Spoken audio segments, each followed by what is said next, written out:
छत्रपति शिवाजी महाराज भारतीय इतिहास के महान योद्धा और कुशल शासक थे। उन्होंने मराठा साम्राज्य को परास्त किया। 1660 का युद्ध, पन्हाला किला और सिद्दी जौहर का आक्रमण। 1660 में बीजापुर के सेनापति सिद्दी जौहर ने पन्हाला किले पर आक्रमण किया। पन्हाला किला पश्चिमी महाराष्ट्र का घेराबंदी कर दी। शिवाजी महाराज ने बहादुरी से प्रतिरोध किया, लेकिन किले में रसद की आपूर्ति कम होने लगी।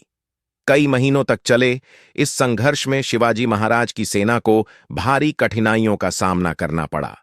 शिवाजी महाराज की चतुराई और पन्हाला से निकलने की योजना, जब शिवाजी महाराज को लगा कि लंबे समय तक घेराबंदी का सामना करना कठिन होगा, तो उन्होंने एक चतुर योजना बनाई। उन्होंने दिया जब सिद्दी जौहर की सेना को इसकी सूचना मिली, तो उन्होंने शिवाजी महाराज का पीछा किया।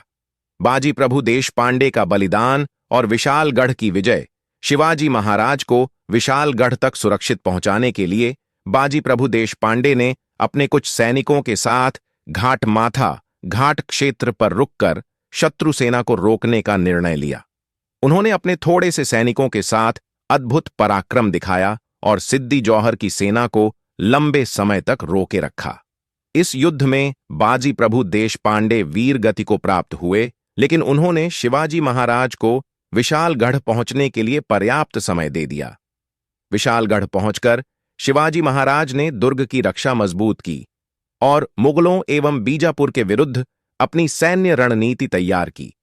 1660 के बाद की स्थिति 1660 के इस संघर्ष ने साबित कर दिया कि शिवाजी महाराज न केवल एक महान योद्धा थे, बल्कि उनकी युद्ध नीति भी बेजोड़ थी। इस युद्ध के बाद शिवाजी महाराज ने अपनी सेना को पुनर्गठित किया और नए किलों पर कब्जा करना शुरू किया।